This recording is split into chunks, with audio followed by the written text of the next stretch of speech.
Okay, let's put it this way. If you remember, what's the star sign on Shvat? In Hebrew, it's the Li, like a little pitcher, a water pitcher. How do you say it? Aquarius, yes. Okay, we learned it already, we learned it all over again. Good morning, Sham. The month is Osher. We'll get to it. And the sign, forget about the Aquarius, I'll call it in Hebrew, it's easier for me. It's the Li. Dalet Lamed Yud. The Li means like a little vessel where you pick out money from the depth, pick out water from the depth.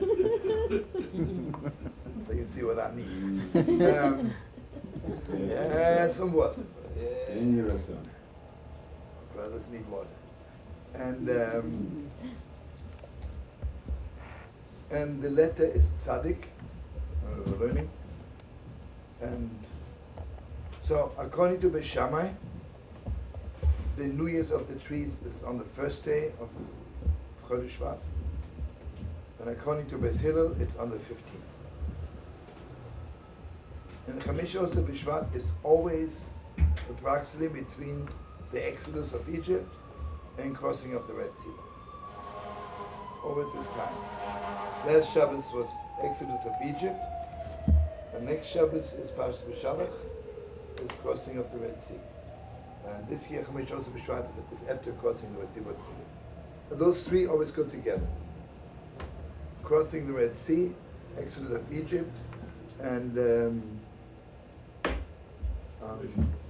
Chamish also B'Shvat, or on the first day of Shvat, or on the 15th day. Okay.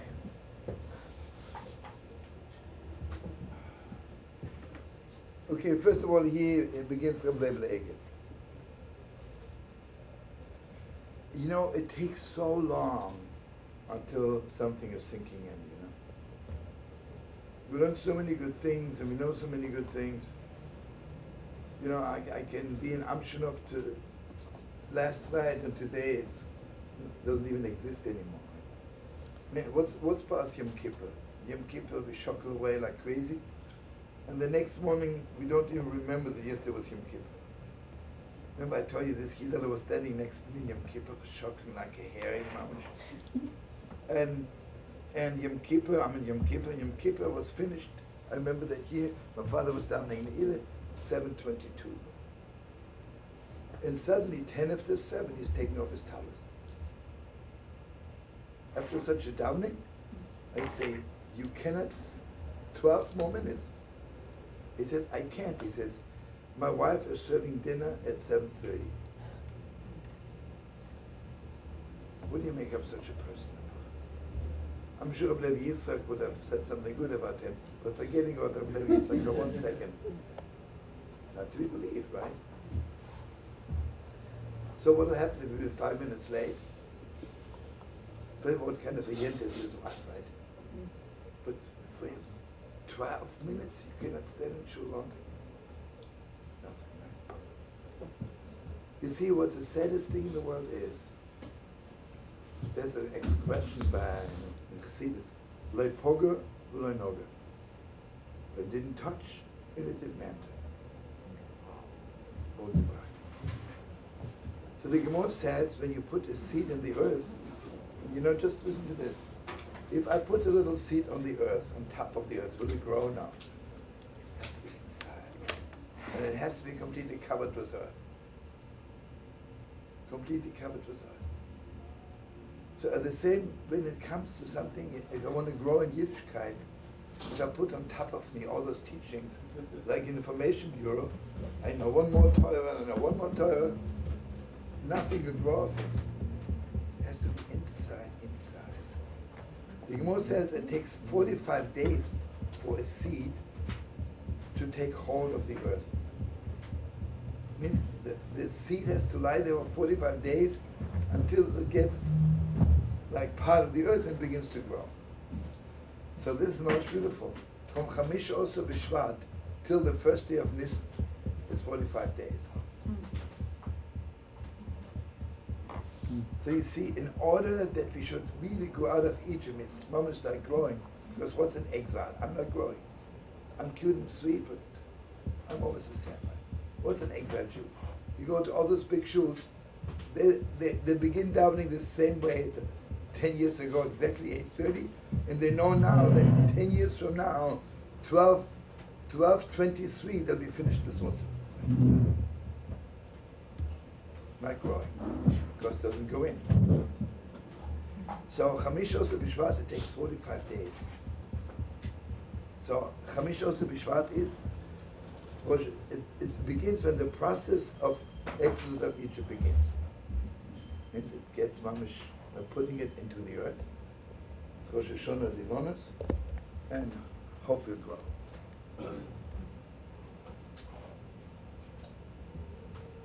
So, what's the difference between a tree and a vegetable?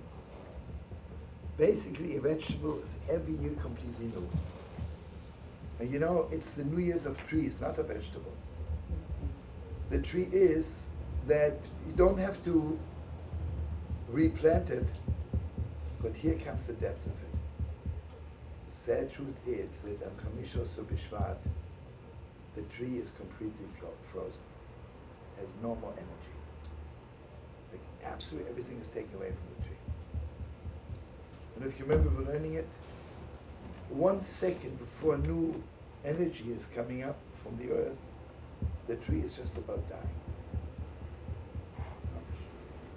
Then, so in a certain deep way, what would you call is more newness? Is it the vegetable who has to be planted every year?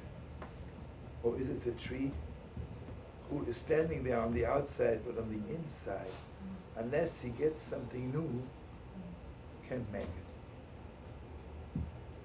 So we human beings are like a tree, not like a vegetable. We are there, right? I'm born, I'm hanging in. The question is, do you have some energy inside, or God forbid, are you completely out of it? And now listen to this. Those two most important days in the history of us. Well, this one is awesome.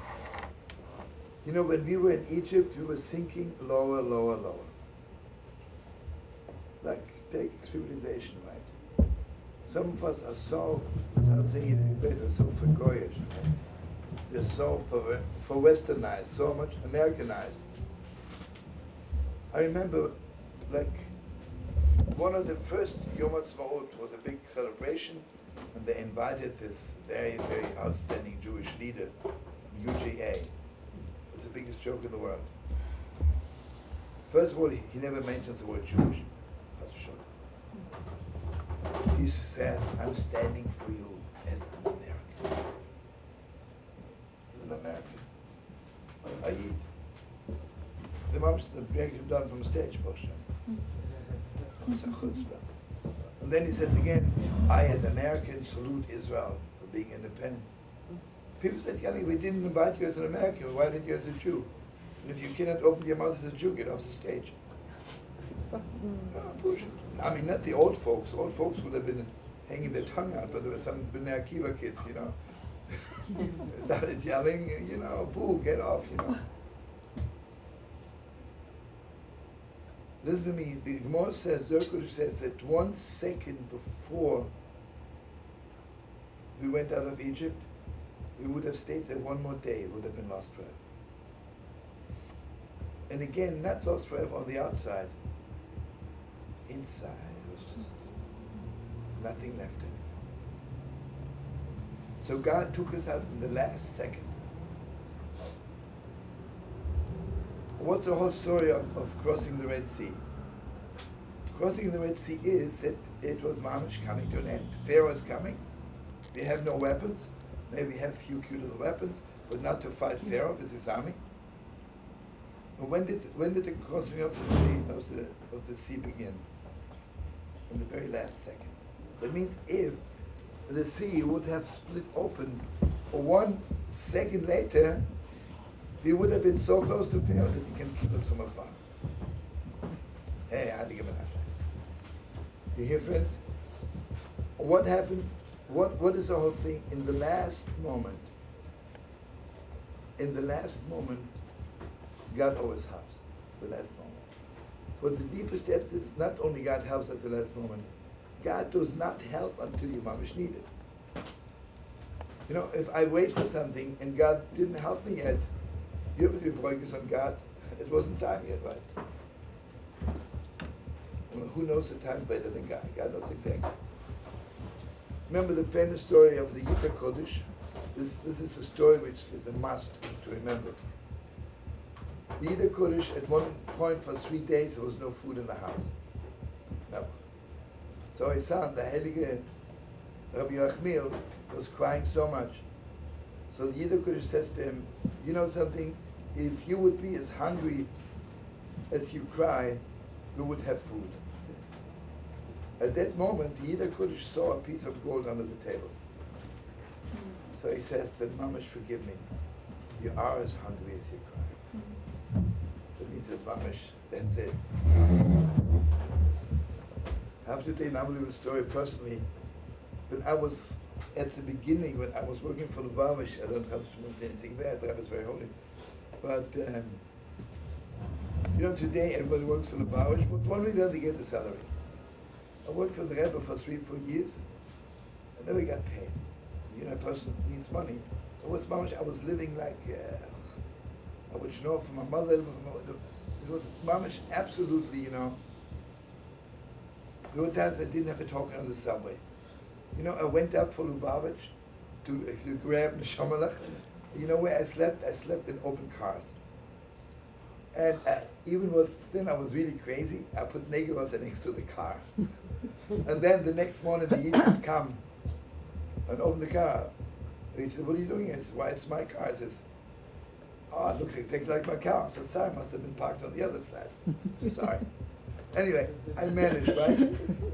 I mean, it was unbelievable. It was an interesting life. I have to write my book, the way I was living in the mountains. One time I hitched back. I was in the mountains for a week. I managed all the time, one or the other. So this couple picks me up, and they're telling me how much they spent. So then I said, okay, guess how much I spent? $500, no, thousands, no, nothing. Anyway, so one time my mamish needed money badly. So one of my friends, who, it's a long story, took from him $100, which in those days $100 was right. I told him, do me a favor, tell me when you need it back. He calls me up. I'm going into the army tomorrow, and I'm passing by the west side about 11 o'clock in the morning, and you told me whenever I need you, give it back to me, so give it to me. Hi. I'm up all night till 3 o'clock, calling up every person I ever met in my lifetime and asking for a loan of $100. And I didn't get it. To tell you the truth, I was a little bit angry at God. You know, if I would have taken the $100 and go to Bermuda, and mamish, every split second I ran around like a dog, you know. But anyway, so it's nicht. You know, what can I do? The next morning, 10 o'clock, he calls me up. He says, listen to me.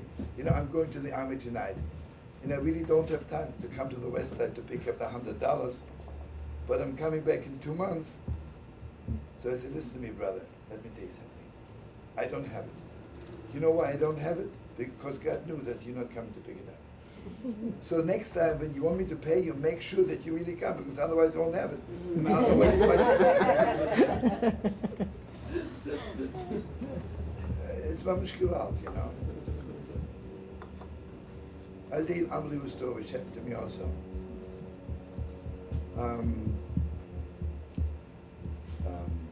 You remember all those live expos where I played sometimes?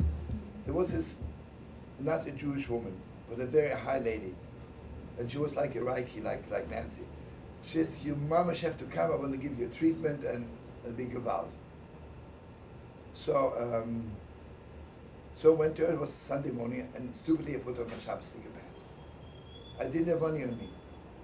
And I said to her, you know, Mamash, I'm so sorry, Mamash, but one way or the other, I'll send it to you.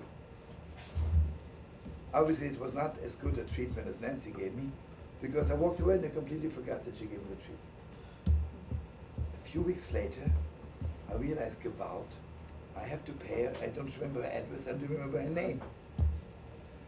Especially if she's not Jewish. I wanted to think that rabbis go there and exploit people, right? Mamash, it really hurt me a lot. Listen to this unbelievable thing. 3 years later, I'm coming out from Famous on 72nd Street, and there she is. I said, do you know that I'm looking for you all over the universe because I owe you some money and I would Mamash, stupid, I lost your address. I don't even know your name. I love you, but I forgot your name. Listen what she says. Do you know something she says? There is one God. You know, last night I was robbed. I don't have a single penny in my pocket. And here I'm walking up and down for 2 hours, 72nd Street, looking if there's somebody I know whom I could ask for money. Isn't that unbelievable? So the Rabbi Shlomo, 2 years before, made me forget her address, her name, and I meet her when she mamish needs it. It's unbelievable. So in the deepest depths, you know, the exodus of Egypt and crossing the Red Sea, besides all the miracles, what's Chamish also B'Shvat all about? That whenever you think you're at the end, this is when it happens. And now, we're going to go one step higher. It says, V'chamushim ola, and the Yidden came out of Egypt. The way it's translated, Chamushim, they had weapons. But Zokush says, V'chamushim, you know, Pharaoh, if God would have waited one more second, it would have been sinking into the 50th gate of unholiness. You know, the 50th gate is that it's forever. You know, I can be very holy, and I can even be on the 49th gate of holiness, but the next day I can still forget it. It didn't sink in that deep, right? The 50th gate is like, that's it, you're lost, right? But the 50th gate is on the level that you don't have choice anymore. Okay, you know, let's say for instance, everybody in their own little way. Maybe when it comes to Shabbos, I'm in the 50th gate, Baruch Hashem. I could never stop keeping Shabbos, right? When it comes to getting angry, I might be maybe not even on the first gate yet, you know? You know, it depends on this thing, you know, and sometimes maybe one day they'll help us, we'll be so strong, we'll enter the 50th gate of not being angry, so we won't get angry anymore. You know, all the big rabbis wiped out anger from their heart. So Ramushim Olim Neisran means, since Pharaoh wanted to push us down into the 50th gate of unholiness, the reward was that Mamash, when we crossed the Red Sea, it was forever. It was forever. You see, what were we afraid when Pharaoh came? We thought that the exodus of Egypt is over. It was just for 3 days and that's it. So we were so afraid of Pharaoh, right? When the Egyptians drowned, what happened to us? We realized God gave us freedom forever. And here I want you to know something very deep. When we came out of Egypt, we didn't have the idea yet that Mashiach is coming. That one day there'll be the redemption of the world.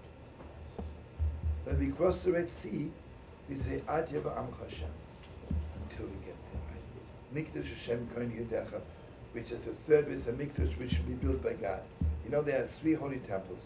The first 2 were built by us, human beings, and the third, when Mashiach is coming, they'll be just built by God. It means we'll open our eyes and it'll be there. And this is the 50th gate. Now, we know we are doomed forever. Listen to this. Haman wanted to hang up Mordechai Yasu Eitz Kevoya Chamishim Amos. Right? He wanted to hang him up on the tree, which is 15 feet high, right? Do you know what he wanted? He wanted to drag the Jews down to the 50th gate of unholiness.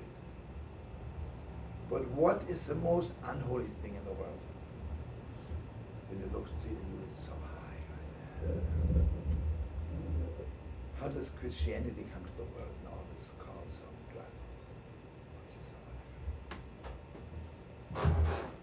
what's going on with the fundamentalists, you know? It's holy, we're so much in scarce word, right? They want to put them in it's the 50th gate of unholiness. They're murders, right? So what happened? We hung Haman up there, right? That means we told the world, this is the most unholy thing in the world. Anyway, so you see, Chamisha Osa B'Shvat. Chamisha Osa B'Shvat is when we have like, and here we know something very deep. There is something so deep inside of us which is deeper than growing. It is deeper than growing. Okay, you know, take a heat, mamash, in our daily life I have to grow every day, hopefully, learn more, know more, do better. Well, then there's something, my connection to it. Take a heat, he doesn't keep Shabbos, he eats Yom Kippur. Instead of Israel, he goes to Acapulco. But how strong is his connection to being a Jew? Awesome, right? Awesome. So Beis Shammai says that it's like the new moon, just a little nekuda ketana, right? It's just a little ray of light. You don't even see it properly. But this is what keeps us alive, right? Basil says what keeps us alive is the growing, right? Like the moon on the 15th day, growing. And you see, according to Beis Hillel, it's 45 days before Rosh Chodesh Nisan, beginning of redemption. According to Beis Shammai, it's 45 days before Purim. Because what will wipe out Amalek ultimately? And you know, when Mashiach is coming, the halacha will be like Beis Shammai. Because the ultimate, according to Beis Shammai, wiping out of evil is not from the Yidel who's growing. I mean, we have to grow. But the wiping out of Amalek basically is our deepest connection to God. That what will wipe out evil from the world. No, it's so awesome deep.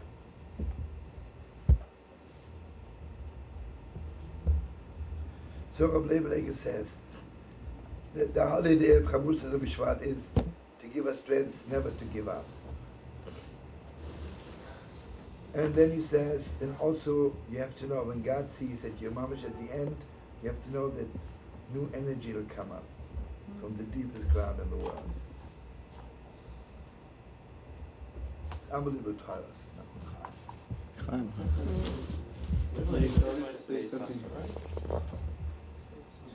This thing I was learning now was from Edgar Level Eger. So we start to say something that's deeper than growing, that's what connection did you say? Yeah, you know, like for instance, take the Amshalom Rebbe is growing every second in Yiddishkeit.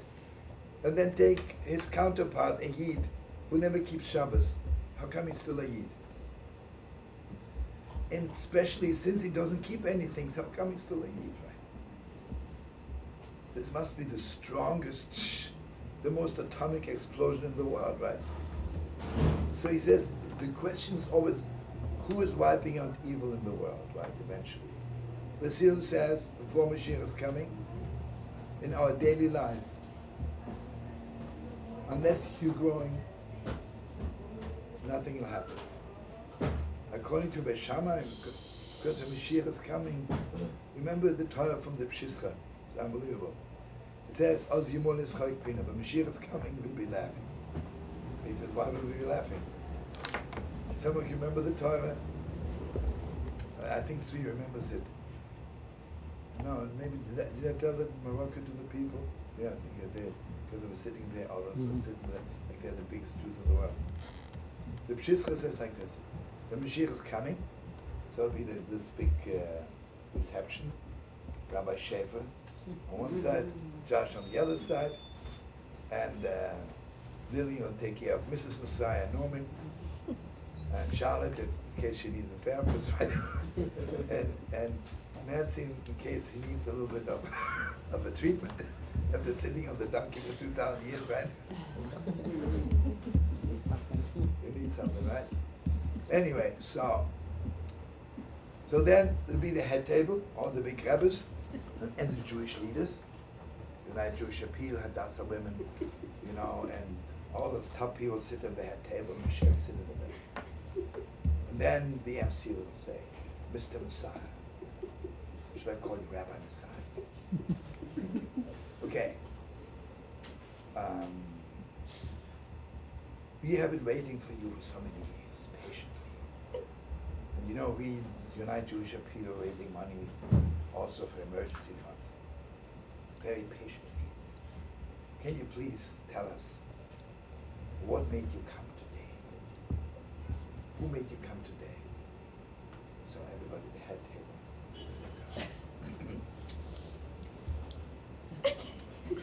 It's obvious I brought it, right? But I'll wait till Mashiach's coming out of it.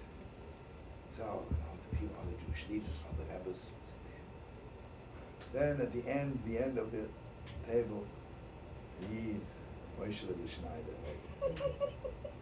So Mashiach would get up and walk up to Moshe the Schneider. And he would say, you want to know who brought me? Moshe the Taylor brought me. Then go up and we start laughing. It'll be hilarious.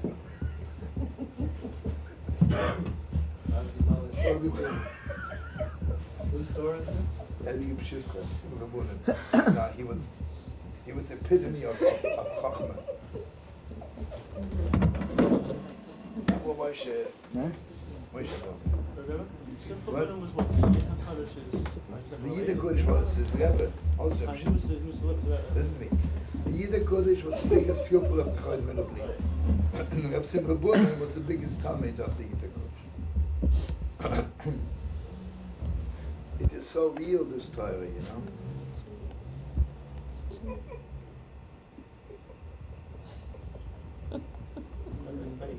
Sandy decided already to sit at the last table. This is where the action is.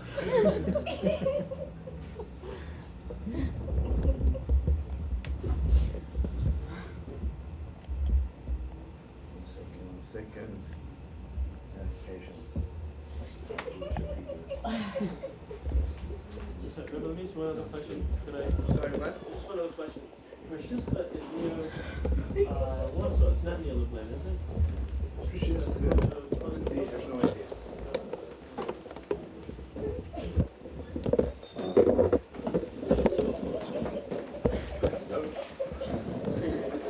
Sandy can't get over the joke. Sandy, tell us a joke again as you understand. I want to know like you.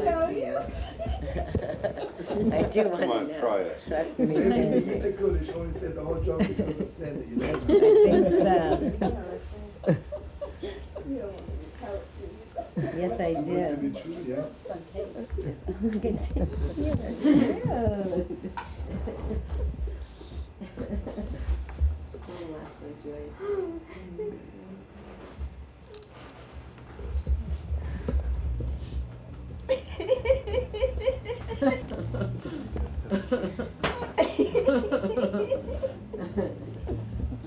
Listen, if you made one person happy this morning.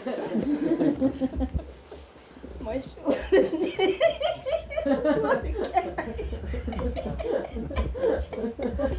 You want to meet him, I know. Wait till you see the Mashiach.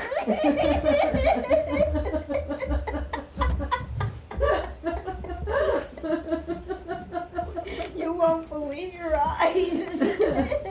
I believe you. I believe you. I believe you. Okay.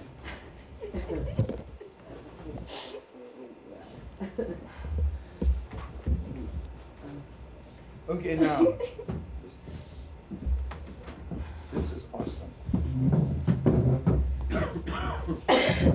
The deepest question in the world is, on which day was it that Eliezer met Rivka?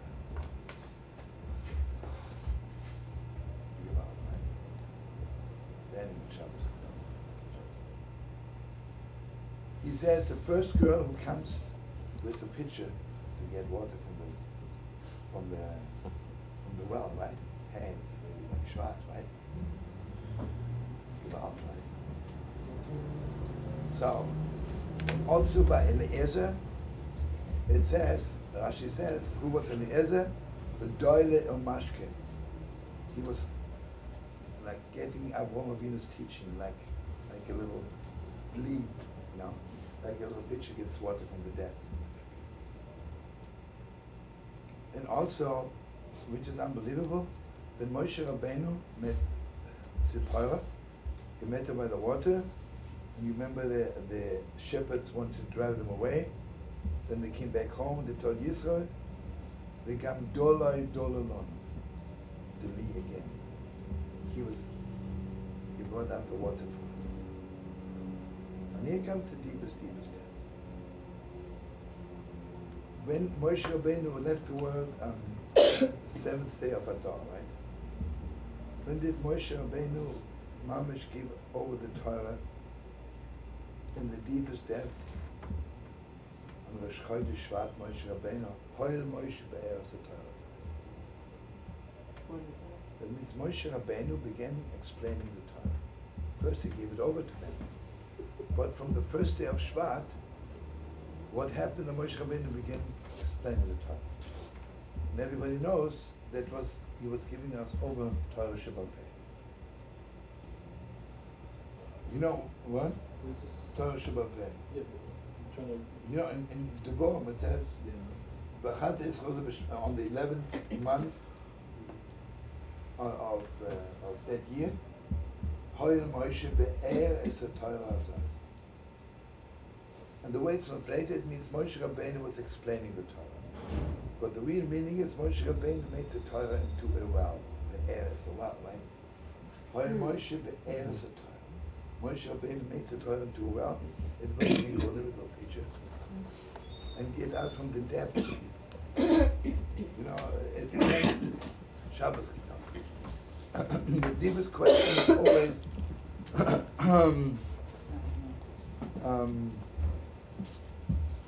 how big is your vessel and how deep are you going? Some people have a little vessel and they go on the first drop of water they're happy with. And some mamish, deepest depth. And how do you know if it's deep? It's mamish like Chamisha Tzov B'Shvat.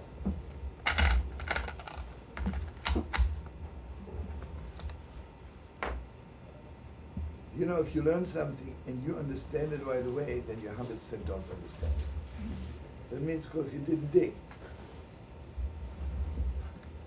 If you learn something and you mamish know you don't know it, and it's mamish dark, right?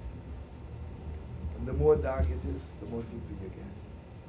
And then when you get to it, you know, basically what's a well? It's very deep, right? It's dark. You have to go through a lot of darkness till you get to the depths, and then you bring out the water. So this month the muzzle is Li, that means what's shining in heaven is telling everyone, you know, get your vessels ready. Get your vessels ready, mamish, to dig into the deepest depths. Deepest depths. So which day did Elias make? I'm sorry, what? Started with which day did Elias make? So you see what it is. According to Beis Shammai, it was Rosh Chodesh Shvat, and according to Beis Hillel, although you know they had clear prophecy, they could figure it out when it was, but it doesn't matter. Like the Gemara says, both are true. See what it is. Listen to the steepest depth. What is Torah Shabbat Peh? Torah Shabbat Peh is what our holy rabbis teach us. And what I can also add myself, everything.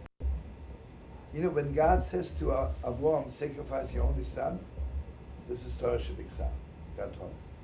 But that Yitzchak listened to Avraham, this is Torah Shabbat, right? He listens to his Rebbe. So this is already, so Eliezer knew, I need a woman who's on the level of Torah Shabbat. So listen to this. Eliezer says to her, give me a glass of water. This is Torah Shabbat. She adding, I want to also give water to your camels. This is Torah Shabbat. God says to Eliezer, get me a wife for my son, a storshevik son. This is the word. Eliezer making up this whole thing, that the girl who will ask for a glass of water and she'll say, I want to give water to your camels. This is already his own relation. You see, from Yitzchak, he knew that the woman who marries Yitzchak will be the mother of Yaakov. And from Yaakov begins mamish, the Jewish nation. See, Avraham was our father, Israel father, was the Jewish nation begins with Yaakov. Because, Avraham, Yishmael fell off, Esau fell off. From Yaakov Avinu, remember we're learning it, you can be the Pope in Rome, you're still a Jew. Like I always tell you, I'm calling out Rabbi Moshe Feinstein, and I say, here's the Pope from Rome. Want you to know, I forgot Yad of Yoba while I was benching to his Rosh Chodesh. So he says, okay, on Rosh Chodesh you don't have to have a Suda. But he says, Adam and Mincha, I forgot Yad of Yoba. So he says, you have to say Shmona Esrei again. I would say, Rabbi Moshe, did you hear what I'm saying? I'm the Pope in Rome. He says, so what? Are you a Jew like every other Jew? Right? That means from Yaakov Avinu on, you can't stop. You can't stop. And if you remember, when we crossed the Red Sea, who walked in front of us? 3 people walked in front of us. First of all, Yaakov Avinu, because by Yiboka Hayom, and the ocean split is the same letters like Yaakov. Yud Beis Kuf Ayin, Yaakov. Yaakov split. And this is just so deep now.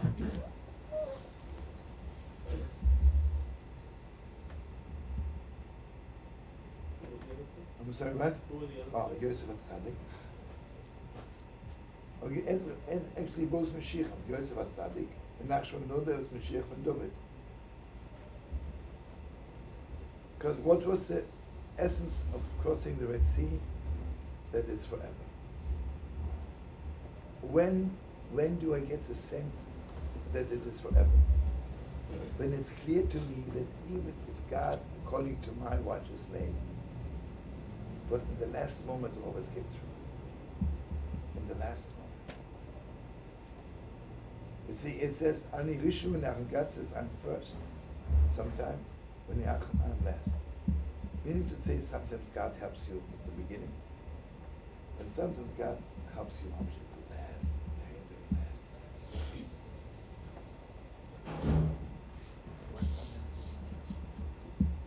Because God knows when you need it.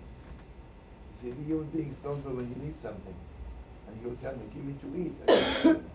Maybe at this moment you don't really need it. God gives you when it's needed.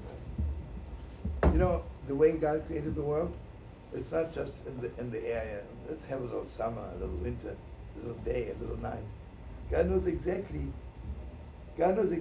today how much day we need and how much night we need. Right? And it's just, but something, we always think that the sun goes under and the moon comes up and it's like a computer. It's not a computer. The moon is coming out when God says good night to the world. Mm-hmm. And the morning is coming out when God says good morning to the world.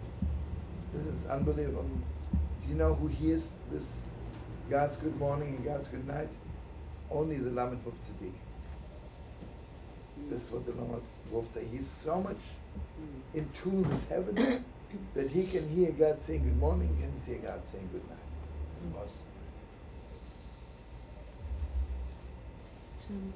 I think what you're also saying is that it changes for each individual. Like some people may need it, it's true. right at the last minute because they can take it. But some other people may need a little bit before. I think something crazy. I don't want to say anything bad. A lot of rabbis would say that they have a deal with God on Friday that the sun is not going down until they're ready. A lot of rabbis. I tell you something. This is an awesome story. The Heilige Shinova was he was so much into Shulchan Aruch, Mamash exact. The halacha saw, and he was like getting wild. One Shabbos, he came to the Heilige Triske Magid, Chernobyl in Russia. That's a completely different way of serving God. So he was there, and he saw that in the Rebbe's house was a little bit late, Lichtmensch. He got wild. Yelling, Shabbos. And basically, I don't want to say anything bad, it was a chutzpah. The Triske Magid is the Holy of Holies, right? I think the Triske Magid doesn't know when the sun goes down, he knows exactly when the sun goes down. He knows exactly when the moon goes up, right? So, and Shinema was only maybe 20, 21.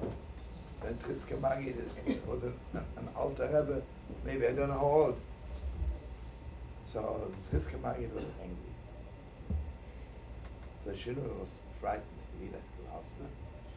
Chutzpah, and you know, Triske Magid can wipe you out from both worlds, you know. So he ran off. He ran off home to his father.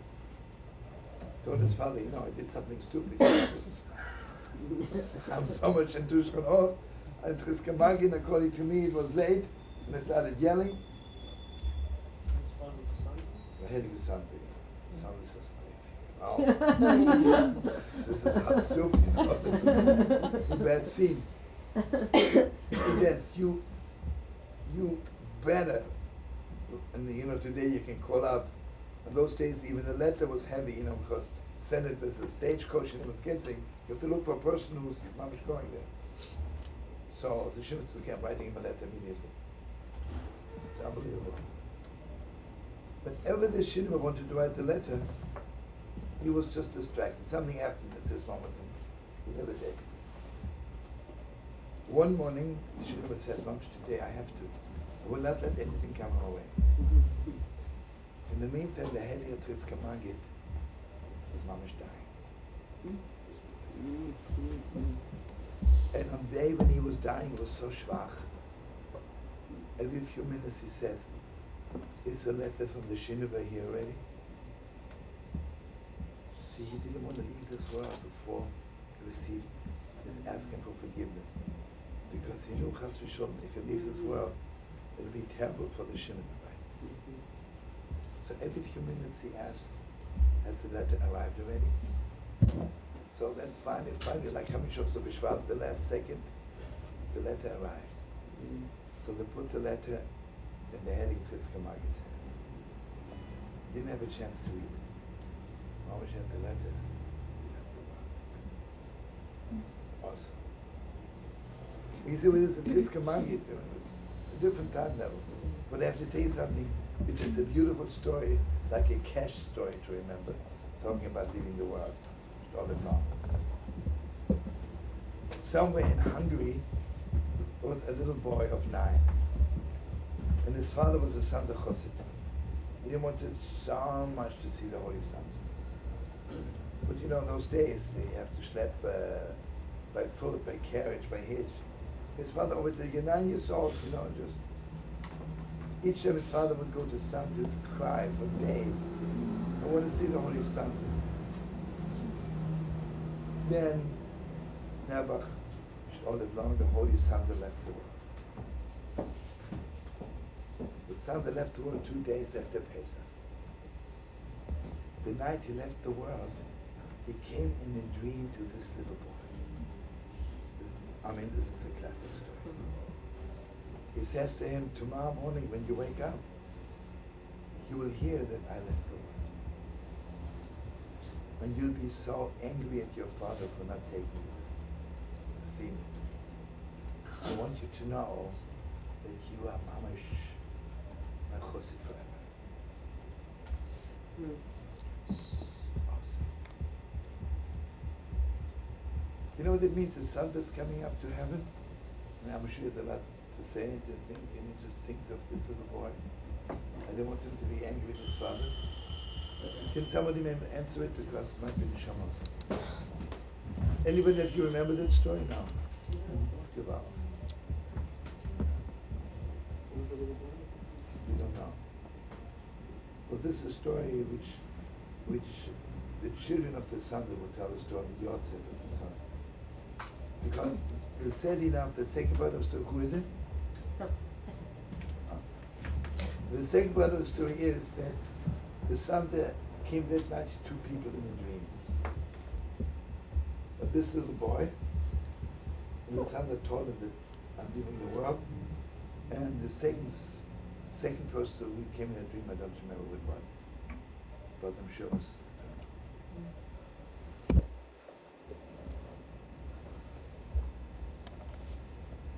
Okay, so what is the most important thing this month? Basically, this month is you have to get your vessels ready and dig deep and begin to grow. One word. What things are we talking about here? This whole month. This month, when the sign is Aquarius or in Hebrew Dli, come in. Come in, sit down. You hear, friends? Next month is Adar, right? When we wipe out Amalek. When we wipe out Amalek, you have to prepare yourself. What's Amalek all about? Amalek wants to take away from us this connection that I can add to the Torah. Amalek says, God gave you the Torah, so take it or leave it, do it or don't do it. But it's not part of your being. What does it mean I add? If I learn something and have nothing to add, it means it didn't sink in, right? I can just chew it up. Then I add something. Mamish. Who are the great rabbis? How come they can add so much? Some people learn 10,000 years, don't have a word to say. Because it didn't get so deep. When it gets really deep, sometimes you hear on a Shabbos, all over the world, you hear rabbis speaking. The Torah is so cheap and so flat and so shallow. Why? Because the Pasha didn't sink in, right? Nothing to say, right? And sometimes by the rabbis, deepest depths, right? Like Ishmael is so deep, it's like every word of the Torah was sinking in into the deepest depths of their being. So what they brought out was their little to me, And listen to this deepest depths. Yaakov says, Yaakov was sitting in two tents. One tent was Torah Shabbat. One tent was Torah Shabbat. What's the difference? Why did Yaakov stay with Yiddishkeit when Esav fell off? Esav never added anything. He had a good head, he remembered every word his father taught him, right? He knew every word Yitzchak said, but what's about you? What do you say? What do you say? Anybody who had ever the privilege of learning Gemara, Torah Shabbat, everything is, don't tell me what somebody else says. Let's see what you say. Right? And this is awesome. And it's unbelievable, take all the Rosh Yeshivas, all those great rabbis we had in the last 1,000 years, the way everybody is saying, that everybody is adding, not to be believed, right? Let's take a Masech Nevuah Metzia, has 119 pages, right? Do you know how much was added in the last 1,000 years to the Masech? Thousands of straw. Thousands of straw. Awesome. When you think they stop, there's no stopping. Every day in Israel was straw coming out. I just walked into it. It was last time there on Nevuah Metzia. Before you look out, so many new straw, and everybody's digging, bringing out deeper.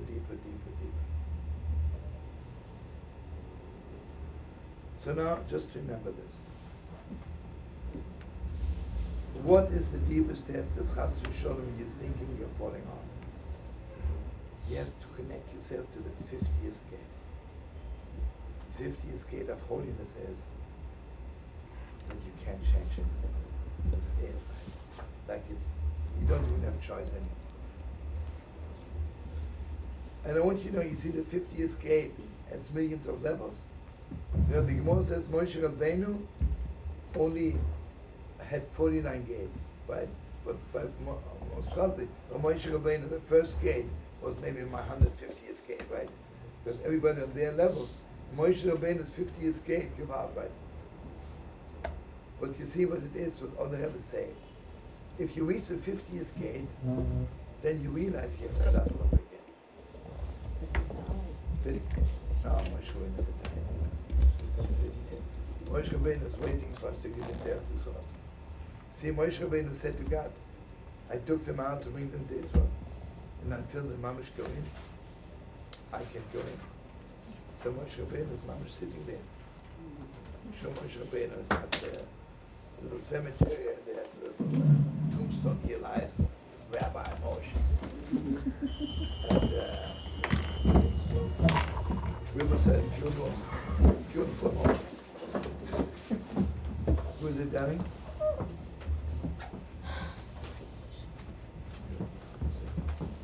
There are moments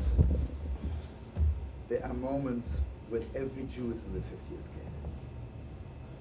You know, sometimes, even the 50th gate, I'm there mamish forever, and sometimes I just, for a second. You know, when every Jew is in the 50th gate, the last 5 minutes of Yom Kippur by Ne'ilah, mamish when Yidel Shema Yisrael, I'm in the 50th gate. Cleveland, I'm a Yid forever. And everything I promised to God I do at this moment, it's really true. Because the level I'm on at this moment, there's nothing in my way, right? Only said enough after that. See, the big rabbis are the people who mamish are up there all the time.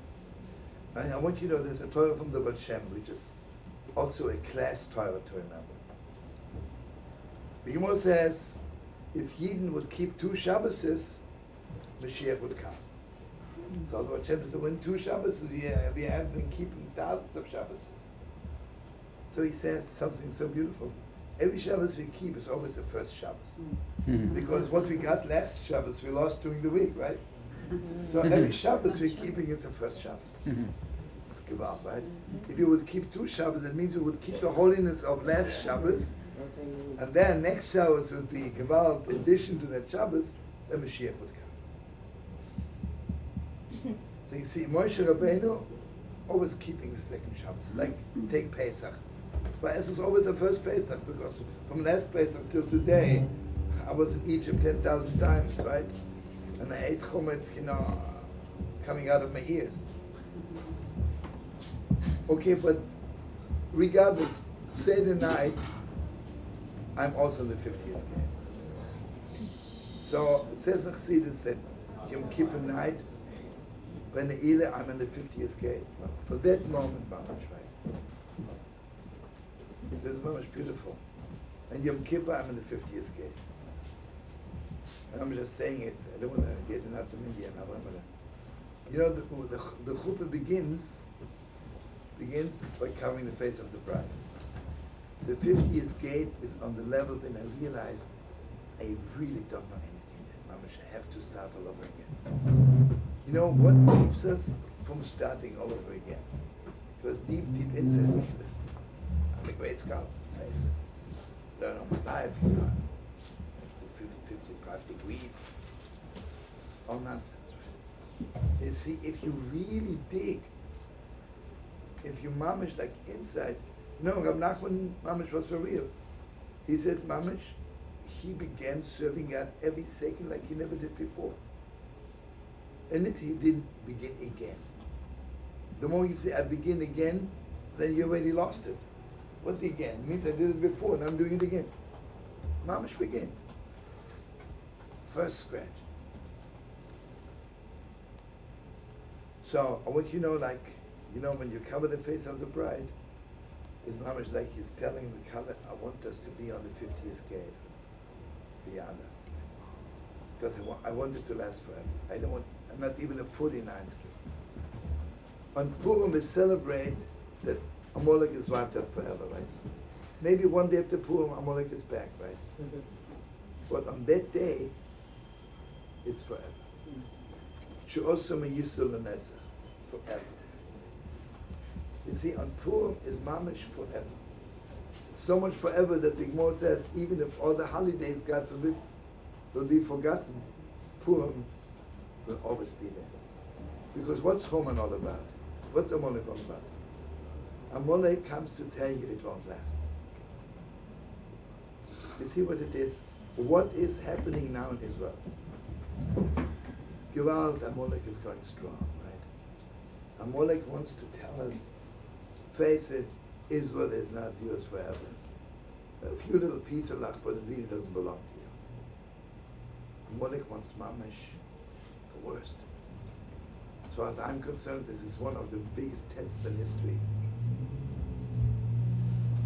Two behemoths selling Israel. Two behemoths. And you see what it is. If I would mamish know from now on, no Jew will be killed. If they give them COVID, it's my land, but they give you COVID, I can have a guest for Shabbos, right? But it's not to be believed, right? The tongue is hanging out, and they're not giving it to them, it's my land, but I'm doing you a favor and let you live there. Like they're bargaining back what belongs to us. Not to be believed, right? But forget about politics. You know, Eretz Yisrael is the 50th gate. Eretz Yisrael is the 50th gate. You know what? The Torah Moshe Rabbeinu gave us is only 49 gates. Awesome. The Mashiach is coming, he'll reveal to us the 50th gate of the Torah. Eretz Yisrael is the 50th gate. You know what Eretz Yisrael is? Eretz Yisrael has the power to make a Jew forever. I mean, take today, you know, I think we shared it. There are so many books written in Israel. Who began this whole Tshuva movement? But you know, there's a Torah from Rav Kook. You know, who began the Tshuva movement? Eretz Yisrael. You know when the Tshuva movement began? Mamish, after the 6-Day War. Facts of life. 1967, when they came back to the Holy Wall, the Shrine, the Shuvah Shem Shiva Siyam, right? I mean, facts of life. Kabbalah. See, when one Yiddish says, I did it, I don't want to say anything bad, that's a whole book written in Hebrew, and he interviewed those people who did it. I don't want to say anything bad, I can show you everyone, you know their names. Come in. Not only they didn't do it, they didn't even know what's going on. One of them I met on the plane when I was going with Zalman David Zeller to India in 1983. Do you remember? Baba Baba Muktananda had this big conference. Remember, Charlotte? Mindela went also, by the way. It was a gewalt. So I meet this top who claims that he operated the Tshuva movement. I said to him, I'm going to India. He says, why are you going to India? I say, there's a big conference. And there'll be thousands of Jewish kids. He says, thousands of Jewish kids in India? What are they doing there? You know? I mean, you can imagine how much he knew about the Tshuva movement in 1983. That he has no. My Muslim Sham, he says, my Muslim Sham. Why do you date What? it? You dated to 67. You started in San Francisco and the house in 66. Before that. So you were mamish the one who brought about that you should get back to the Holy Wall. The two-way street, right? Josh, I don't want to say anything bad, you know. Basically, the whole thing, the truth is, the older Baruch Rebbe really started the Tshuva movement. When he came to America, he says, we got to do Tshuva, right? But he was already like it was almost 2,000 years. Remember when the Rebbe came to America, the world would always say America is not a place for the Torah. Because America, you know what they said? That Mount Sinai only covered the upper part of the universe. But the other side, like America, and maybe below here, Africa and Australia, we're not included in Mount Sinai. But the whole big Torah, they quoted from some Kabbalah that, and when the Rebbe came the first day in America, he says not only America is a place for the Torah. One day he says there'll be more Torah here than even in Europe. He said in 1941 when the really like didn't even look like there'll be 10 years of that Torah. Wow. Have you met the Yosef? Sure, he is. I mean, if I have a little bit of connection, you know, we met him when my brother and I was 7 years old in Vienna. Yeah? Yeah. So he told us, it was so mamish so sweet. The Rebbe, the present Rebbe was the Gabi, Ashutasim. The Rebbe was never in the hospital, was very, very sick Rebbe. It was the beginning of being paralyzed. And there was a doctor in Vienna who at that time had a new medication. I'm sure Jas knows more, I don't know, against paralysis. He wanted never to cure him, but it didn't work. What? Friedrich Rebbe. He was paralyzed, his feet were paralyzed. Anyway, so he said to us three things. First of all, he says, you should sleep with a talis cotton, sleep with tzitzis. Second, you should bench from a siddur. And third, he says, it will sein chassidische Jugend. And seid nicht kein deutsche England. Don't be German. So then Baruch Hashem, when we were 16 years old, my mother would always say we looked like goats because we didn't have a real beard yet, you know, few hair here, few hair here. And my parents would want us to shave. I don't want to say anything bad. But my mother would say, Mama, you look like it. Seht aus wie Ziegen, you know. Anyway, Baruch Hashem, me and my brother, we had to say, and we kept the beard. So we walked into the Friedrich Rebbe. He says, so far, my brocha, he says, has helped on the outside of you. But now I want the brocha to help you on the inside.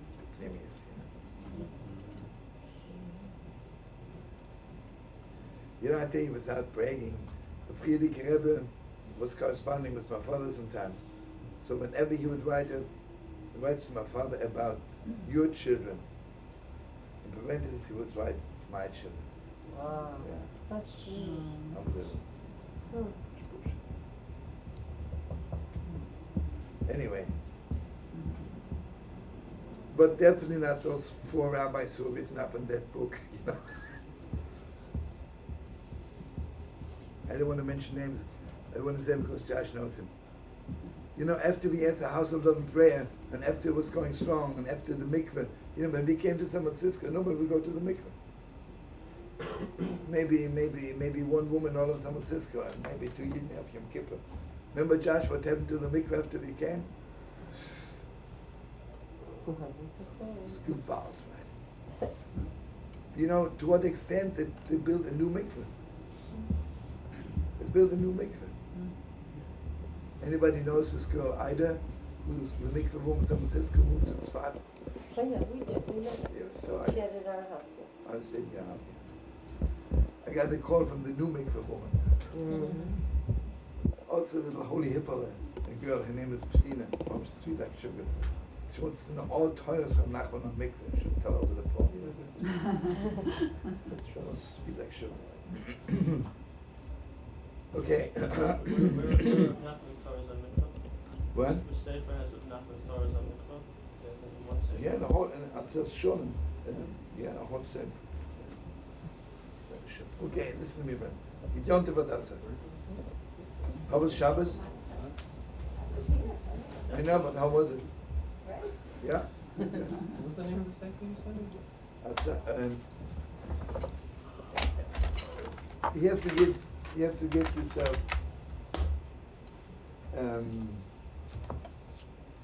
let's see, how's it called? Oitza Hayor. Wait, I'll show you where it is. The Eitzes Mashulish? What? Or the Kutei Eitzes Mashulish? The Gute Eitzes from The Shulish. same sefer.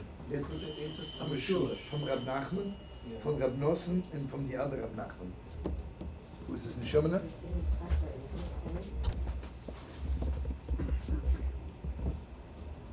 What is the deepest redemption? What is the deepest freedom we all need? What is it to be an assimilated Jew, or what is it, mamash, not to be an assimilated Jew? An assimilated Jew is somebody who is afraid of the world.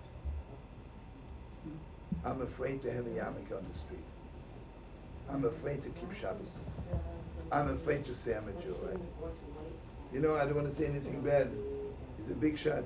They asked him, are you Jewish? He says, I'm of Hebrew heritage, right? He's afraid to utter the word Jew, right? Hebrew heritage. What's going on there, right? You ashamed to say you're Jew? The deepest depth is, you know, on Yetzias Mitzrayim, we got out of Egypt, from the slavery of Egypt, but we were still afraid of that. You know, I don't know. You know what it is? What did the Germans do to the Yidden? Not only they killed them, they put so much fear on them. Awesome, right? You know, today some people think, why didn't they go against the Nazis? You want to know something? I was a little boy then. When you saw a Nazi walking down the street, you froze. You froze. Imagine if I'm very strong and I have a knife and I can fight a lion. You know why I can't fight a lion? Because when I see a lion coming, I'm freezing. I'm paralyzed, right? Paralyzed. What's Asaph doing to us? He wants us to be afraid of the world. Exile. What's a slave? Afraid of his master. What is real? And you see what it is? When we came out of Egypt, we came out of slavery, we didn't have to work for them anymore. But we were still afraid of them. And what happened to us when we crossed the Red Sea? We realized they're non-existent. They are non-existent. Not afraid. You know what's so heartbreaking? In Israel, the army is on the level of not exile, not afraid of anything. The government is deep in exile. Mamish, in ganzen Mashiach of Torah, they're afraid of every behemoth, anybody who says something, they're already afraid. You know, they're sadly enough, right? There's one Jew in Israel who's not afraid of anybody. There's Arik Sharon. He's a good son, right? Arik Sharon. You know, a few years ago he was running for prime minister, and I had the privilege, I tried my best to make propaganda for him. You know, in those days, anybody who made propaganda, they spent thousands of dollars on propaganda, so they made it. Arik Sharon says, I refuse to take money which we need to help the poor to waste on but becoming president. You know what he did? He had an office, and there was a table and one chair where he sat on. And just one more broken chair for visitors. And you know what he was serving? Water.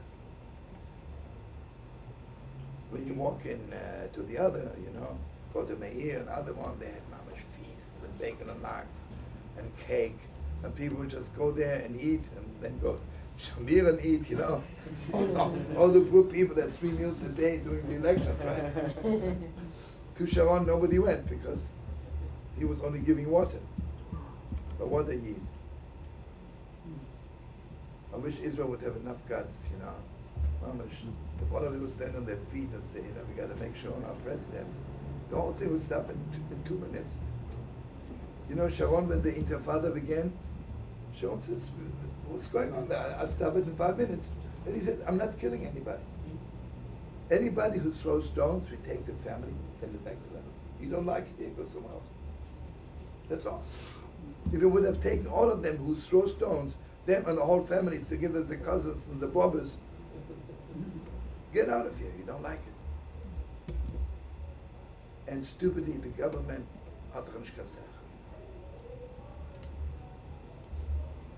it's heartbreaking. Anyway, I want you to know that next Shabbos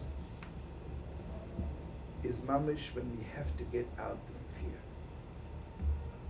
And I want you to know something awesome.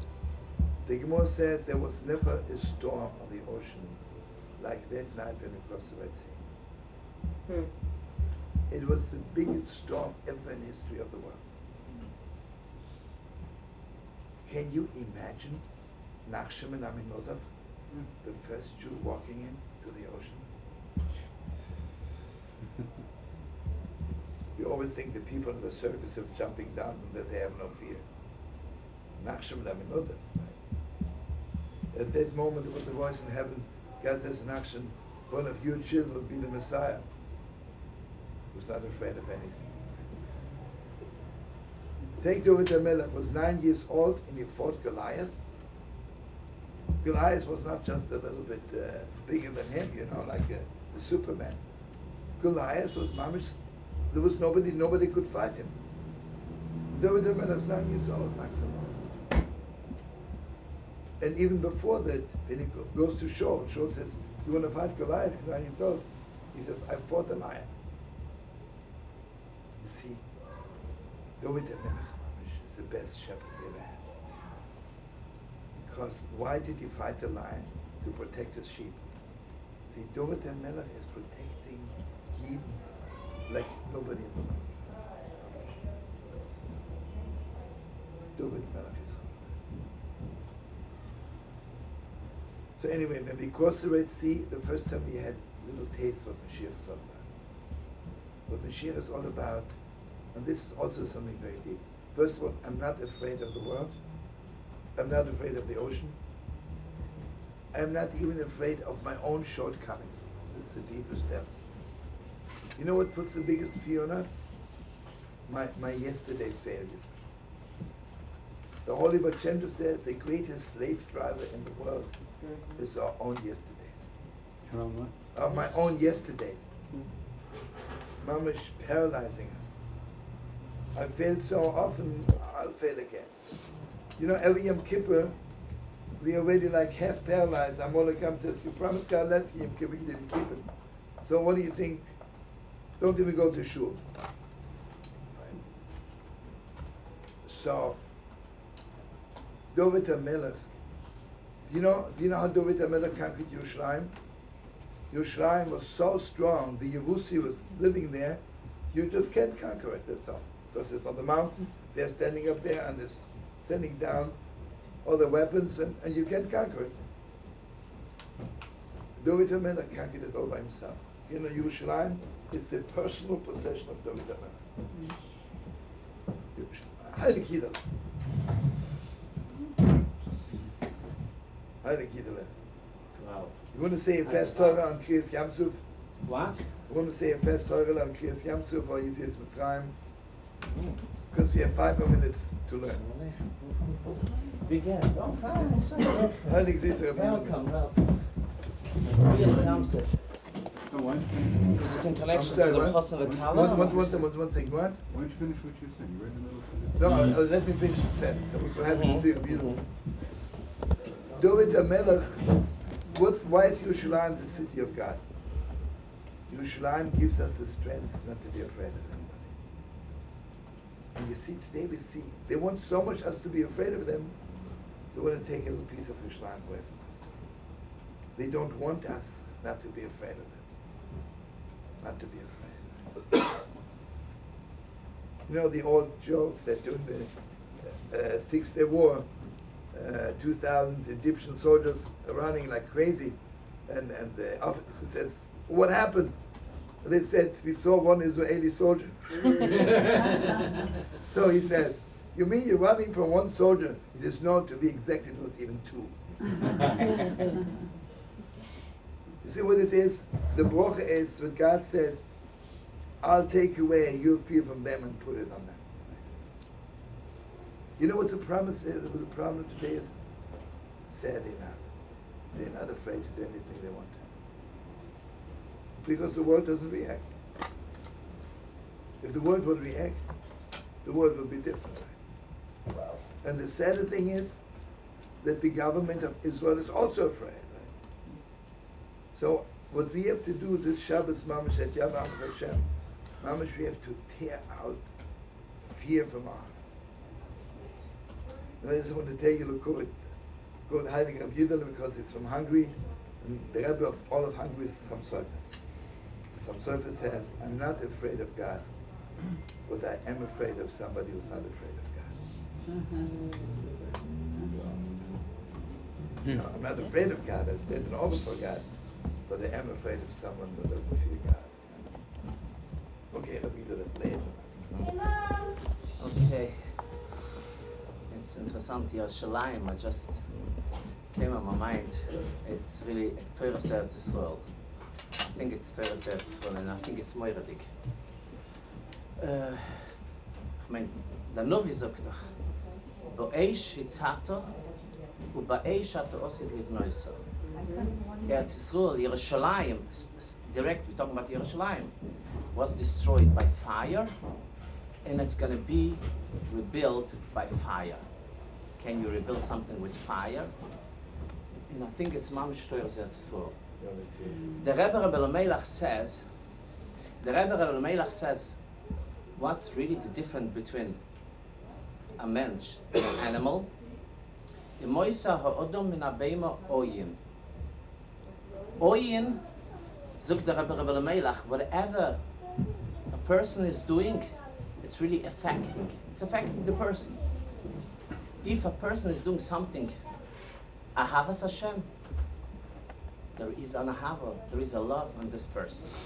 With yiras Hashem, it's affecting the person. He becomes part of. People are afraid of him. It's affecting the person. It's reflecting on the person. Let's call it that way. It does reflect. Zug the Heilige Rabbi Melech Moisar Odom and Abeima Oyen. Oyen is really the initials of ahava, yira, neshama. This is really the difference from a person to an animal. Yeah. Yeah, go ahead.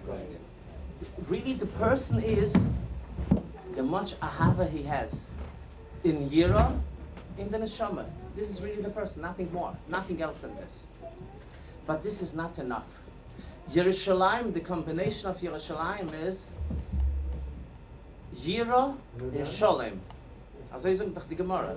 Loika Avram shekorei har, loika Yitzchak shekorei soda. This is Yira mit Sholem. How can it be Shleimus? Shleimus, there is no other way but one way. Ahavas Hashem. Ahavas Hashem and Ahavas Yisrael. What is this? Zog the Choyves Alvovas. Chazal sagen doch Eina Schchine, das ist doch der Neviim. Eina Schchine Scheure, Eile mitoich Simcha. The presence of God, there is no other way but from Simcha, from happiness. We say doch in the Torah, when the Torah said we're going to be so punished, even though they're going to do all the mitzvahs, but Tachas Ashaloi Avadet As Hashem Elekechem mit Simcha. If you don't do the mitzvahs, even if you do it, but you don't do it with Simcha, it's almost nothing. Why?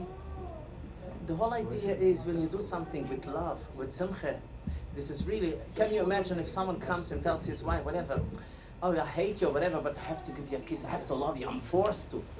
What was Segonish mit Gonish, right? If you don't do that with Simcha, Segonish mit Gonish.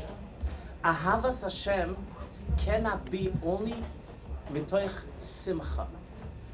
Simcha mit Ahava, zung des Forum, the Choyves Alvovas talks about it, is the same thing. Pele Yoyitz, they all bring it. Simcha mit Ahava is exact the same thing, and this is the only thing God wants from us. Simcha, Ahavas Hashem.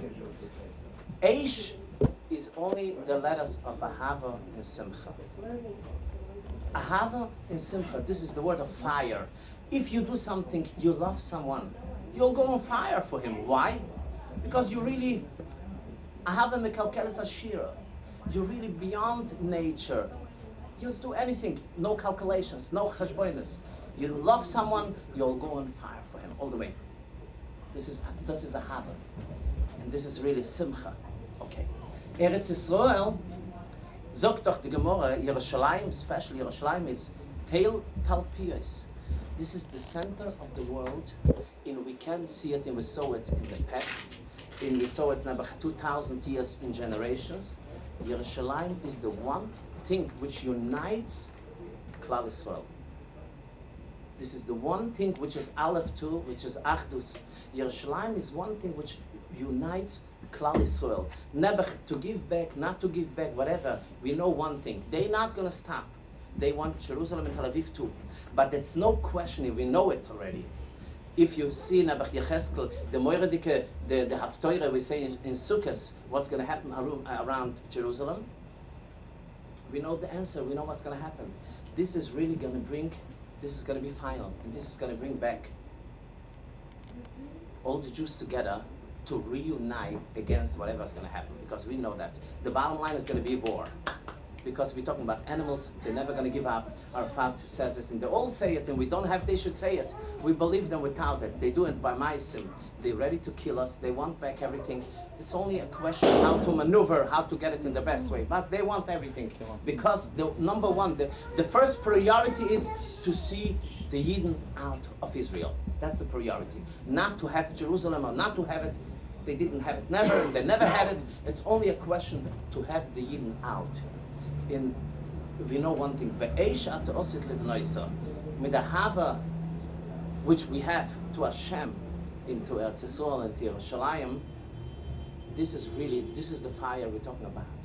This is going to bring back Yidden to Hashem, and to reunite, to have Achdus, and I'm sure we're going to have it very, very soon. It's only a matter, very soon, no question about it. It's only questioning, like they put it in the New York Times, the 3 stages. First they want Achveisishvus, but once they're going to have it, which is a matter of a few years,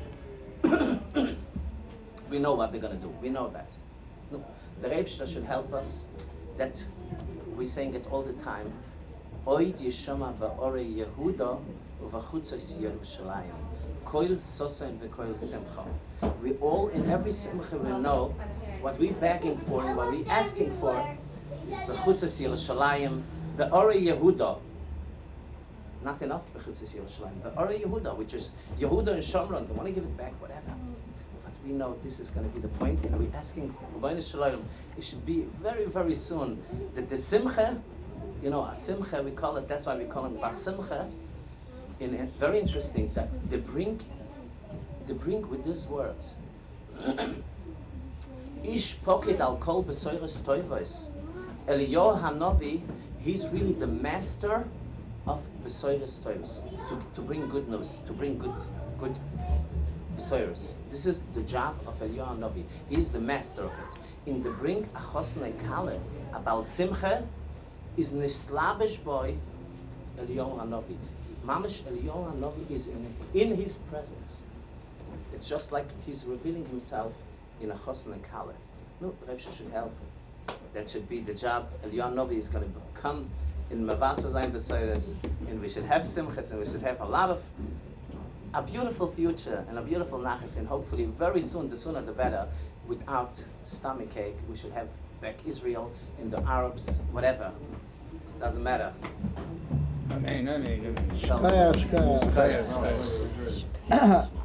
So, I love what you said. Yeah. I question the idea of war. Okay, why it doesn't have to happen? Okay, it doesn't have. I want to tell you something. People are extremely sensitive when you mention as it's supposed to be war or whatever, right? But we're forgetting one thing. In our prayers, and we cannot dissolve that. We cannot. Every Shabbos and every Monday and Thursday we say Habeit Mishamayim Erei. We say Avarachmem v'yinkoim le'einenu nikmas dam avoda v'shofich.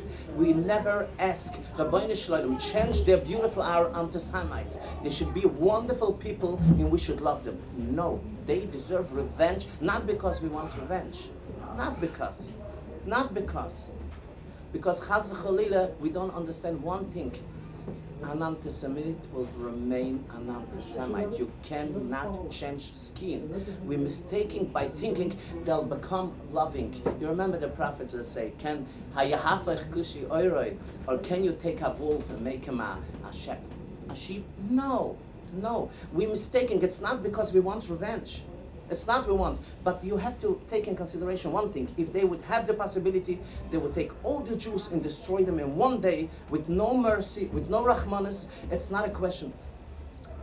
We're not going to play God's case, and we don't say, he said that, he just mentioned it, Rabbi Cook just said it now. We never ask God, let us take revenge. Never. This belongs purely to God, to Hashem. It's not we want to take revenge, but this is God, what he said, and this is what the prophet says, that God is going to come and take revenge. If we have a question, we don't understand, or we still have to understand a little more about it, but this is definitely God's job, not we.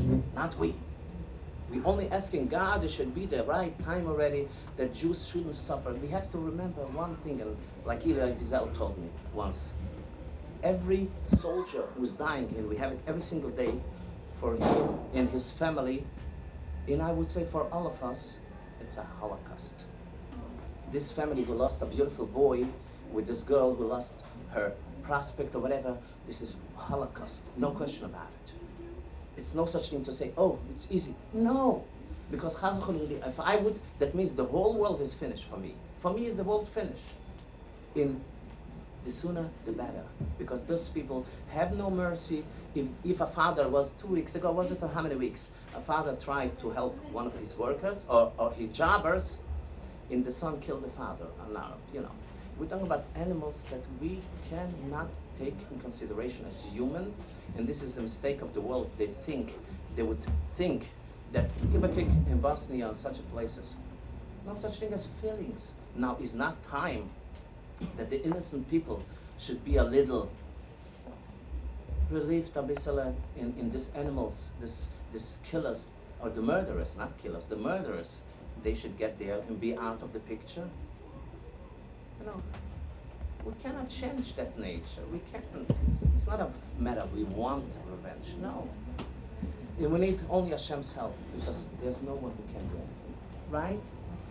Absolutely. It's not we want. No, Chas v'shalom. We're the last one to think that way. Because if you would tell me to do that, I cannot catch a mouse with a fly. How can I do that, right? Just the opposite. I think we are a very sensitive nation because we went through so much. And yeah. I just want to remind you to the yeshiva there's a contribution of $15, suggested contribution.